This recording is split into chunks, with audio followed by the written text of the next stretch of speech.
OK, voici le quatrième enregistrement. OK, here we go. Le Thénardier s'est remis à boire. Sa femme lui dit à l'oreille. Qu'est-ce que ça peut être que cet homme jaune?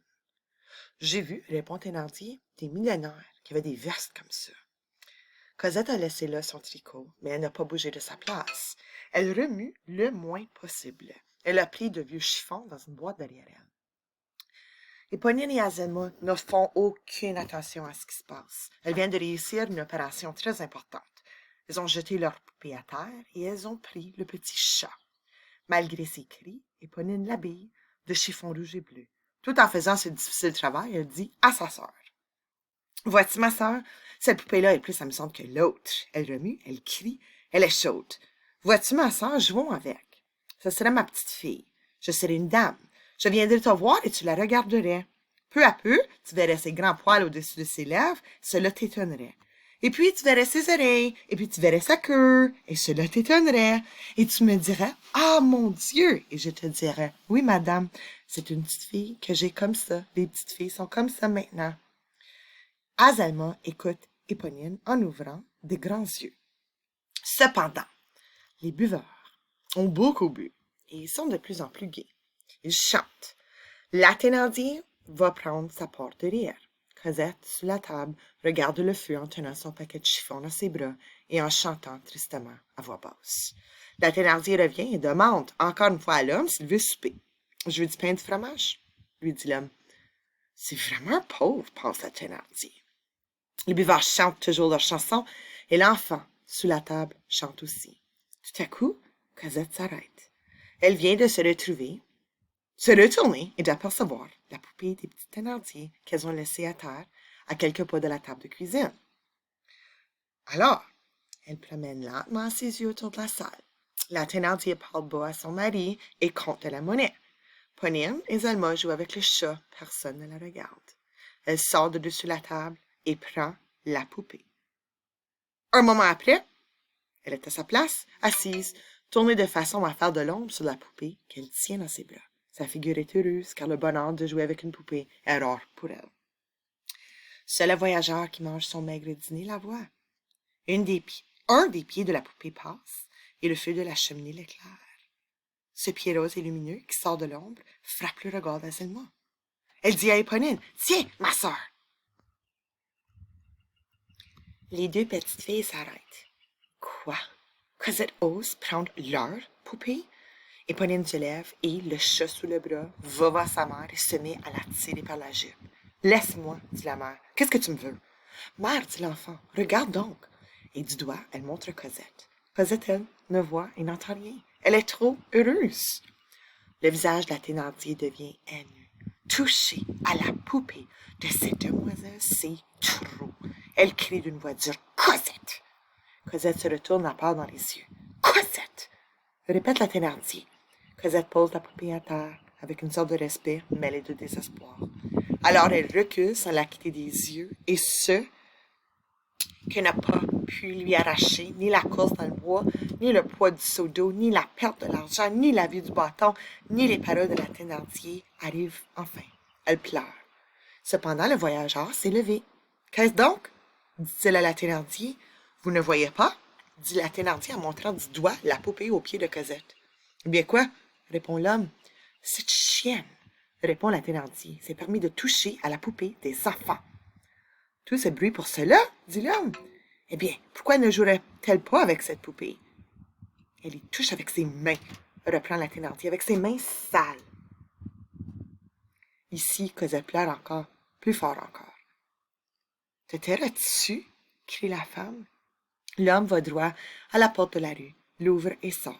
La Thénardier envoie alors l'enfant sous la table, un coup de pied qui lui fait pousser des cris. La porte s'ouvre, l'homme reparaît.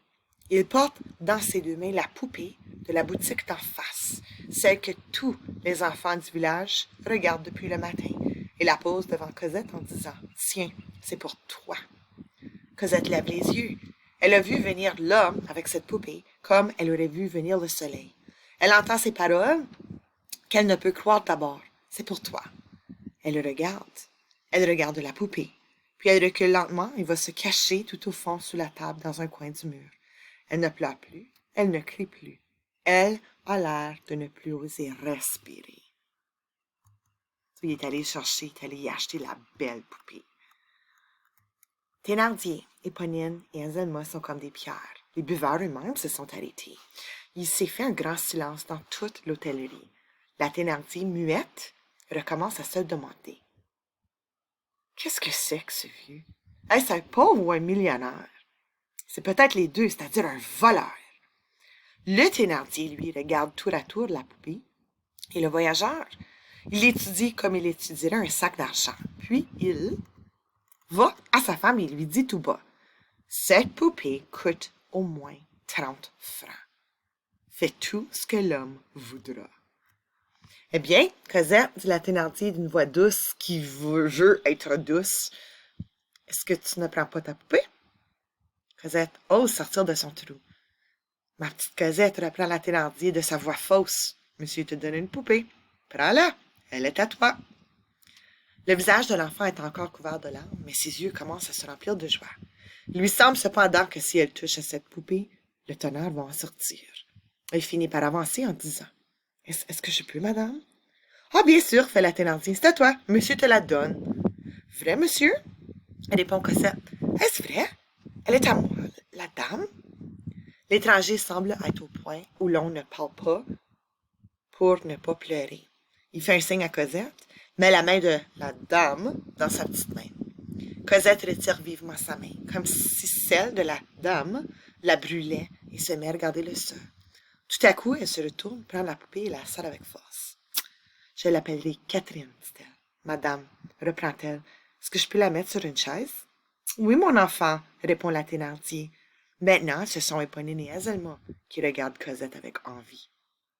Cosette pose Catherine sur une chaise, puis s'assoit à terre devant elle sans dire un mot, sans plus faire un mouvement. « Joue donc, Cosette, dit l'étranger. »« Oh, je joue, répond l'enfant.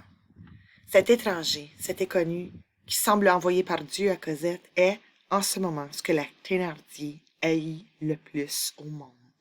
Elle dit à ses filles d'aller se coucher, puis elle demande à l'homme, à la veste jaune, si elle peut envoyer Cosette aussi. Qui s'est bien fatiguée aujourd'hui, ajoute-t-elle comme une vraie mère. Cosette passe se coucher, emportant Catherine entre ses bras.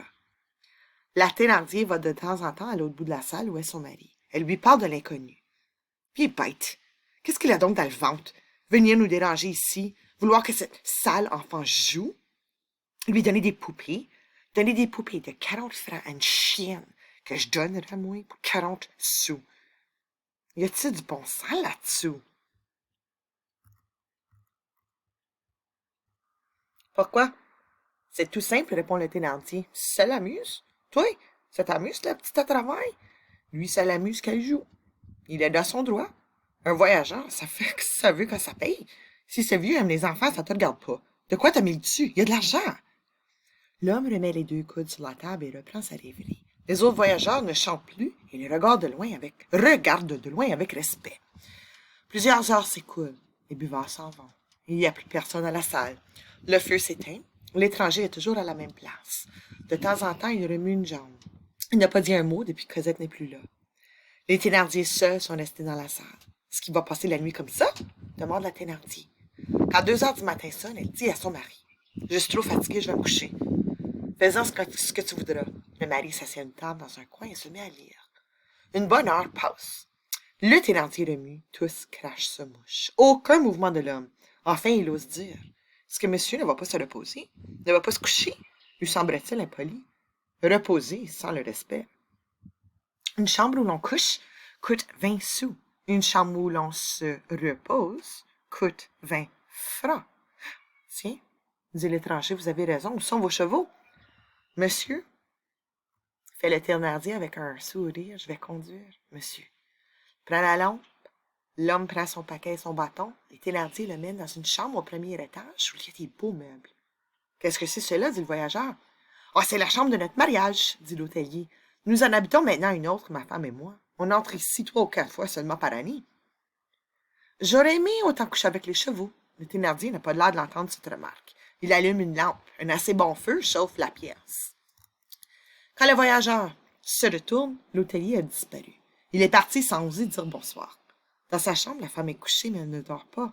Quand elle entend le pas de son mari, elle se tourne et lui dit « Tu sais, je mets Cosette à la porte demain. » Le Thénardier répond froidement « Tu parles trop vite. » Ils n'échangent pas d'autres paroles. Quelques minutes après, leur lampe est éteinte.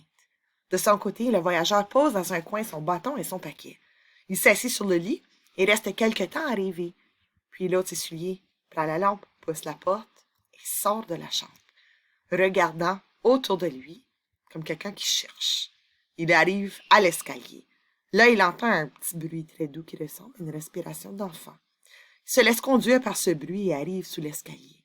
Entre eux, toutes sortes de vieux papiers et de vieilles bouteilles dans la poussière, il y a un lit, si on peut appeler un lit un tas de paille. Cela est posé à terre sur le sol. Dans ce lit, Cosette dort profondément. Elle est toute habillée. L'hiver, elle ne se déshabille pas pour avoir moins froid. Elle tient serrée contre elle la poupée qu'elle lui a donnée. De temps en temps, elle pousse un grand soupir, et il semble qu'elle va se réveiller, mais elle serre dans ses bras la poupée aux yeux qui brillent dans l'ombre. Il n'y a, à côté de son lit, qu'un de ses sabots. Une porte ouverte près du lit de Cosette laisse voir une chambre. L'étranger y rentre. Au fond, à travers une porte vitrée, on aperçoit deux petits lits. Ce sont ceux d'Azelma et d'Éponine. Il est sur le point de partir quand il voit deux petits souliers près du feu qui s'éteint. Il se rappelle l'habitude des enfants qui, dans son pays aussi, posent leurs souliers le soir de Noël dans l'espoir d'y trouver le lendemain un jouet. Éponine et Azelma n'ont pas manqué de préparer ainsi les leurs. Le voyageur se penche. La mère a mis dans chacun d'eux une belle pièce de 10 sous toute neuve. L'homme se relève et va s'en aller quand il aperçoit au fond, loin des autres, un vieux sabot usé, à demi cassé. C'est le sabot de Cosette. Un enfant ne perd jamais l'espoir. L'étranger cherche dans sa poche, il met dans ce sabot une pièce d'or, puis il rentre dans sa chambre à pas silencieux. OK, on est rendu au chapitre 5. Je vais arrêter l'enregistrement là, OK?